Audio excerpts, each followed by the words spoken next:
அன்பு உறவுகளுக்கு வணக்கம். மீண்டும் ஒரு காணொளியில் உங்களை சந்திப்பதில் மிக்க மகிழ்ச்சி அடைகிறேன். கடந்த ஒரு 10 நாளாக காணொளி போட முடியல. வேலை பளு காரணமாக போட முடியல. அதனால் மீண்டும் உங்களை சந்திப்பதில் மிக்க மகிழ்ச்சி அடைகிறேன். இளைஞர்கள் மத்தியில் இருக்கக்கூடிய நடத்தை கோளாறு, இதைத்தான் நான் என்னுடைய காணொளிகள் முழுவதும் பேசிக்கொண்டே வருகிறேன். அந்த வரிசையில் இளைஞரிடம் இருக்கக்கூடிய இன்னொரு விரும்பத்தகாத ஒரு பண்பு, கெட்ட வார்த்தை பேசுவது, தீய வார்த்தை பேசுவது, இழிவான வார்த்தைகளை பேசுவது, உடல் உறுப்பு வார்த்தைகளை பேசுவது, அதுவும் பொது வெளியில் பேசுவது ரொம்ப சாதாரணமாக நடக்குது. முன்னாடியெல்லாம் பார்த்தோம்னா அந்த தீய வார்த்தைகளை ஒரு ஒதுக்குப்புறமாக பேசினாங்க.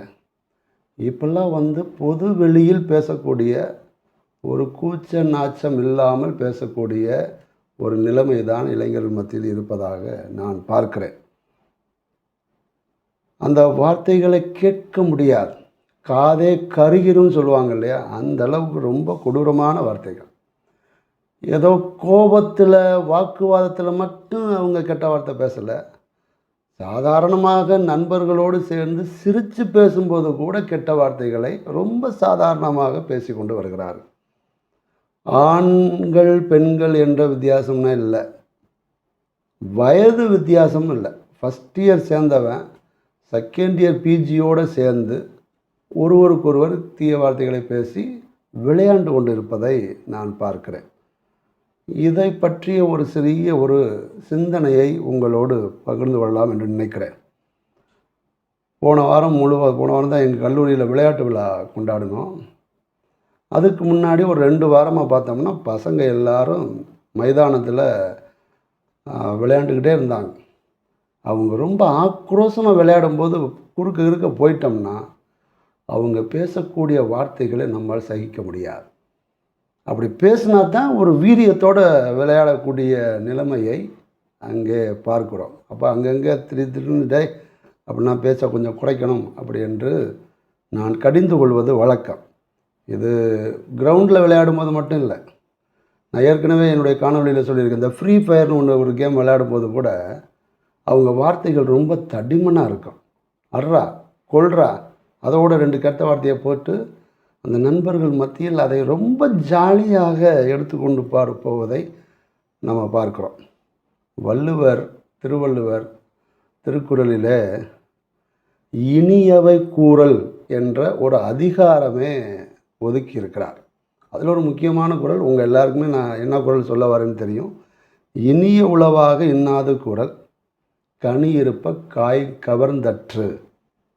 அப்போனா இனிய சொற்கள், பல சொற்கள் இருக்கும்போது கடுமையான சொற்களை நாம் தேர்ந்தெடுத்து பேசுவது என்பது, நல்ல கனிந்த சுவையான பழங்கள் இருக்கும்போது ஏன் காய்களை தேடி அலைகிறோம் என்று தான் அதற்குரிய அர்த்தம். நமக்கு எல்லாருக்குமே தெரியும். நம்முடைய தமிழ் கலாச்சார பாரம்பரியத்தில் பார்த்தோம்னா சோழ பேரரசில் இளைஞர்களுக்கு போர் பயிற்சி எல்லாம் கொடுக்கும்போது அவை மன்றங்களில் எப்படி பேச வேண்டும் என்றும் அவர்கள் அந்த இளைஞர்கள் கற்றுக் கொடுத்தார்கள். ஏன்னா அப்போவே குறிப்பு இருக்கிறது, ஒரு இளைஞனுக்கு, போர் வீரனுக்கு ஒரு மதிப்பு என்பது வெறுமனே வாளால் வருவதில்லை, அவனுடைய சொல்லாலும் வருகிறது அப்படி என்று பார்க்கிறோம். அப்போ சொல்லுக்கும் ரொம்ப முக்கியத்துவம் கொடுத்த ஒரு பாரம்பரியத்திலிருந்து தான் தமிழ் சமூகம் வருகிறது. ஒரு வார்த்தை வெல்லும், ஒரு வார்த்தை கொல்லும் என்று சொல்வது போல வெல்லக்கூடிய வார்த்தைகளை பேசியதெல்லாம் ஒரு காலம். இப்போ ஒருவருக்கொருவர் இழிவாக பேசுவதே ஒரு பொழுதுபோக்காக மாறிக்கொண்டு வருகிறது. இதற்கான காரணம் எல்லாருக்குமே தெரியும். ஒரு காலத்தில் சினிமா பார்க்கணும் அப்படின்னா ரொம்ப கடினமாக வாங்க போங்க அப்படியெல்லாம் பேசின, ஒரு மரியாதையோடு பேசின வார்த்தைகள்லாம் இப்போல்லாம் பார்க்க முடியாது. பாடா போடா, அது அப்படியே கொஞ்சம் கொஞ்சமாக மாறி 2000ஆவது ஆண்டுலேருந்து தொலைக்காட்சி 24 மணி நேர தொலைக்காட்சி எல்லாம் ஆரம்பிக்கப்பட்டு நிறைய படங்கள், அந்த படங்களிலே இருக்கக்கூடிய வன்முறைகள், அந்த வன்முறை வெறுமனே வாளாலும் துப்பாக்கியாலும் மட்டுமல்ல, சொல்லால் பேசக்கூடிய வன்முறை சொற்கள், இவை எல்லாமே ரொம்ப அதிகமாக பயன்பட்டு வருகிறது. அதனால் அதனுடைய தாக்கம் 2015 வரைக்கும் அப்படிப்பட்ட சினிமா மோகம் இருந்தது.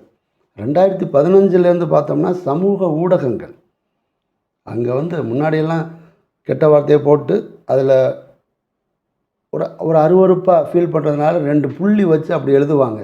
இப்போல்லாம் சோஷியல் மீடியா இன்ஸ்டாகிராம்லேயும் ஃபேஸ்புக்கில் பார்த்தோம்னா அப்படியே கெட்ட வார்த்தையை எழுதுகிறார்கள், கமெண்ட்டில் எழுதுகிறாங்க, டிஸ்கிரிப்ஷன் பாக்ஸில் எழுதுகிறாங்க. இதெல்லாம் எப்படி சகித்து கொள்வது? அப்போ அதை பார்க்கக்கூடிய இளைஞர்கள் இதில் என்ன தப்பு இருக்குது அப்படி என்று பேசக்கூடிய ஒரு படிப்பினையை ஏற்றுக்கொண்டார்களோ என்று கூட நான் என்ன தோன்றுகிறது.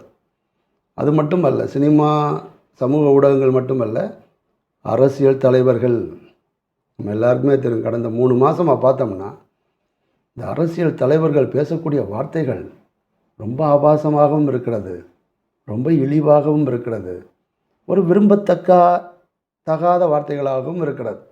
இப்போ சட்டசபையில் பார்க்குறோம், கடந்த ஒரு வாரமாக நடக்குது. சபாநாயகருக்கு ஒரு முக்கியமான வேலை என்ன தெரியுமா? உங்கள் பேச்சை நான் அவை குறிப்பிலிருந்து விளக்குகிறேன். அது ஆளுங்கட்சியாக இருந்தாலும் சரி, எதிர்க்கட்சியாக இருந்தாலும் சரி, பேச்சு என்பது ரொம்ப வன்முறை சொற்களாகவும் ஆபாசமாகவும் பேசுவதால் அங்கே அவை குறிப்பிலிருந்து நிற்கக்கூடிய நிலைமைகள் அதிகமாக இப்போ சட்டசபையில் நடக்குது. இது மட்டுமல்ல, உளவியல் காரணங்கள், சைக்கலாஜிக்கல் வியூவில் இதை பார்த்தோம் அப்படின்னா இது ஒரு உணர்ச்சியின் வெளிப்பாடு அப்படின்னு சொல்லலாம். என்ன சொல்கிறாங்கன்னா, மன அழுத்தம் கெட்ட வார்த்தை பேசுவதனால குறைகிறது.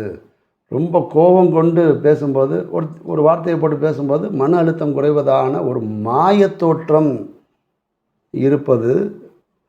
அதனால் கொஞ்சம் டெம்பரரி ரிலீஃப், தற்காலிக ஒரு மன அழுத்தம் குறையுமே ஒழிய அது மிகப்பெரிய தீய வார்த்தை பேசுவதால் அதுக்கடுத்து வரக்கூடிய பிரச்சனைகள் அதிகம். இது ஒரு உணர்ச்சியின் வெளிப்பாடு. 2வது, குழுவோடு ஒன்றிணைதல். இப்போ 4 ஃப்ரெண்ட்ஸு பேசிக்கிறாங்கன்னா அந்த 4 ஃப்ரெண்ட்ஸு என்னை ஏற்றுக்கணும்னா அங்கே போய் பொல்லாத வார்த்தையை பேசுவார். நான் வேற ஆள் இல்லை, நான் உங்கள் நண்பன் தான், நான் வெளியிலேருந்து வரல, என்னை நம்புங்க அப்படின்னு சொல்லுவதற்காக ஒரு கெட்ட வார்த்தை பேசி அந்த நட்பு வட்டாரத்திலே தன்னை ஒன்றிணைப்பதற்காக இளைஞர்கள் கெட்ட வார்த்தை பேசுவதை நான் கண்ணார பார்க்குறேன். அதே போல் அடையாளம் தேடுதல், அட்டென்ஷன் சீக்கிங் சொல்லுவோம் இல்லையா, அடையாளத்தை தேடுவது, அடையாளத்தை நாடி செல்வது, கவன ஈர்ப்பு செய்வது. திடீர்னு ஒரு பிரபலமாக ஆகணும், ஒரு 2 பொம்பளை பிள்ளைங்க போகிறாங்க, இல்லை 2 பையலுக்கு போகிறாங்க, என்னை பெரிய ஆளாக நினைக்கணும்னா அதுக்கு ஒரு தீய வார்த்தையை பேசுவதை ஒரு கருவியாக அவர்கள் எண்ணிக்கொண்டு வருகிறார்கள். எனவே இன்றைய சூழலில் இந்த சென்சிட்டைசேஷன் சொல்லுவோம் இல்லையா, அப்படின்னா என்ன அர்த்தம்? என்னடா தீய வார்த்தை பேசுவது என்பது அசிங்கம் இல்லையா அப்படின்ற ஒரு அதிர்ச்சி மதிப்பு என்பது இப்போ குறைந்து விட்டதாக சொல்கிறாங்க. அதிர்ச்சி மதிப்புனா என்ன? தடை செய்யப்பட்ட தன்மை என்பது குறைந்து விட்டது. யார் வேணாலும் எதை வேணாலும் எப்போ வேணாலும் பேசலாம் அப்படின்ற ஒரு நிலைமை இப்போ இருக்குது. அதனால தான் இது ஒரு டீசென்சிட்டைசேஷனாக மாறிவிட்டது. இதெல்லாம் ஒருத்தர் கெட்ட வார்த்தை பேசுகிட்ட இப்படின்னா பேசலாமா அப்படின்னு சொன்ன காலம் போய் அதை என்ஜாய் பண்ணி அதை சிரித்து மகிழக்கூடிய ஒரு கருவியாகவும் இந்த கெட்ட வார்த்தை மாறிவிட்டதை பார்க்குறோம். எதிர்ப்பு கலாச்சாரம், ஒருத்தன் பேசிட்டா அப்படின்னா ஒரு வார்த்தை பேசிட்டான்னா நான் 4 வார்த்தை திரும்ப பேசினா தான் அது கெத்து அப்படின்ற ஒரு நிலைமையும் இளைஞர்கள் மத்தியில் இருப்பதனால் ஒரு தீய வார்த்தைக்கு 10 தீய வார்த்தைகளை இவர்கள் பேசுவதை பார்க்குறோம். இப்படியே போச்சுன்னா பொது வெளியில் எப்படி பேசுவது, மானத்தோடு பேசுவது, கண்ணியத்தோடு பேசுவது, ஒரு பெருமையோடு பேசக்கூடிய சமூகத்திலிருந்து வந்த நம்ம இந்த இளைஞர்கள் ஒருவேளை இந்த மாதிரியான ஒரு மாய தோற்றத்தில் சினிமாவினாலும் சமூக ஊடகங்களினாலும் அரசியல் தலைவர்களினாலும் ஈர்க்கப்பட்டு எதை வேணாலும் யார் வேணாலும் பேசலாம், எப்போ வேணாலும் பொதுவெளியில் பேசலாம்னு போனாங்கன்னா அப்போ தடை செய்யப்பட்ட அந்த தன்மை என்பது குறைந்து விட்டால் எது வேணாலும் நடக்கும். ஏன்னா இப்போ கொலைகளை பகல் கொள்ளை பார்க்குறோம், பகல்லையே எத்தனையோ மர்டர்ஸ் நடக்குது. இப்போ கூட தமிழ்நாட்டில் கோவையில் ஒரு மாணவர் 20 பேரால் அடித்தே கொல்லப்பட்டார் என்று பாருங்கள். இதெல்லாம் இதனுடைய நீட்சியாகத்தான் நான் பார்க்கிறேன்.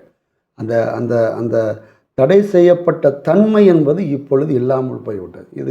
இதுக்கு ஒரு அடிஷ்னல் ஒரு பூஸ்ட் கொடுப்பது தான் போதைப் பொருட்களும் இருக்கிறது. எவ்வளவு நம்ம தடை செய்ய முடியுமோ பார்க்குறோம். கல்லூரியிலும் சரி, கல்வி நிலையங்களிலும் சரி, என்னென்ன பண்ண முடியுமோ யோசிக்கிறோம். ஆனால் அது குறைந்தபாடு இல்லை.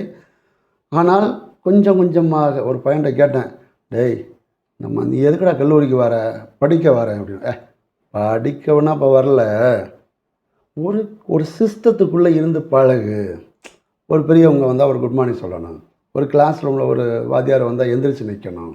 ஒரு ஒரு பொது வெளியில் போகும்போது கொஞ்சம் தன்மையாக பேசணும். இதை கற்றுக்கிறதுக்கு தாண்டா நம்ம ஒரு கல்லூரி அமைப்புக்குள்ளே வரோம். நீ படிக்கணும்னா நீ போய் டிஸ்டன்ஸில் போய் கூட படிச்சுக்கலாம். இந்த அமைப்பை நல்லா என்ஜாய் பண்ண, இதற்குரிய ஒரு ஃபார்மேஷன் பயிற்சியை கற்றுக்கொள் அப்படின்று ஒரு மாணவர்கிட்ட சொன்னேன். எனவே இப்பொழுதெல்லாம் இளைஞர்கள் கெட்ட வார்த்தை பேசுகிறார்கள் என்று சொல்வதை விட கேட்ட வார்த்தையை பேசுகிறார்கள். ஏன்னா ஒரு சில குடும்பங்கள்லாம் பார்த்தோம்னா சின்ன குழந்தைங்க வயசுக்கு மீறி ஒரு தீய வார்த்தைகள், இழிவான வார்த்தைகள் பேசும்போது உடனே வாயில் அடித்து அதை கடுமையாக கண்டித்து திருத்தக்கூடிய பெற்றோர்களாக நம்ம இருக்கிறோமா? என் பிள்ளை எவ்வளோ விவரமாக பேசுது பாரு என்று அதை நம்ம ரொம்ப பெருமையாக எண்ணிக்கொள்கிறோம். அந்த பிள்ளையை ஒன்றுமே கடிந்து கொள்ளாமல் பாராட்ட செய்கிறோம். அப்போ இப்படி போனது என்றால் அந்த வளரக்கூடிய அந்த தலைமுறையினர் இப்படிப்பட்ட வார்த்தைகளைத்தான் பேசுவார்கள். எனவே நம்ம எல்லாரும் வாத்தியார்களாக இருந்தாலும், பெற்றோர்களாக இருந்தாலும், இல்லை ஒரு தலைவர்களாக இருந்தாலும் இந்த தீய வார்த்தை பேசக்கூடிய தன்மை வயசு வித்தியாசம் இல்லாமல் ஒரு 10 வயசு பையனும் 60 வயசு முதியவரும் 2 பேரும் சேர்ந்து கெட்ட வார்த்தை பேசிக்கிட்டே இது சமூகமாக இருக்குமா, எப்படி இருக்கும் என்று யோசித்து பாருங்கள். எனவே இந்த தீய வார்த்தையை பேசும்போது முகம் சுழித்து பேசணும். மகாட்ரியா ரா அப்படின்ற ஒரு எழுத்தாளர் அந்த இன்ஃபினிட் தாட்ஸில் எழுதுவார், தேர் ஆர் 2 கேட்ஸ் இன் அவர் மவுத். அந்த 2 கதவுகளை தாண்டி தான் வார்த்தை வெளியே வர முடியும். ஒன்று பல்லு, 2வது நாக்குன்னு சொல்லுவார். ஒருவேளை பல்ல தவறி அந்த வார்த்தை வந்துடுச்சுன்னா நாக்கை கடித்து நிப்பாட்டிடலாம். அந்த பல்லையும் தாண்டி 2வது நாக்கையும் தாண்டி வந்துருச்சுன்னா அது அந்த பேசிய வார்த்தையை உடைந்த கண்ணாடி போல் அள்ள முடியாது. எனவே வார்த்தைகளை பொறுப்போடு பேச இந்த காணொளி மூலமாக உங்களை கேட்டுக்கொள்ளலாம் என்று நினைக்கிறேன். இந்த காணொளியை பொறுமையோடு பார்த்த உங்கள் எல்லாருக்கும் எனது மனமார்ந்த நன்றியை தெரிவித்துக் கொள்கிறேன். அடுத்த காணொளியில் பார்ப்போம். நன்றி, வணக்கம்.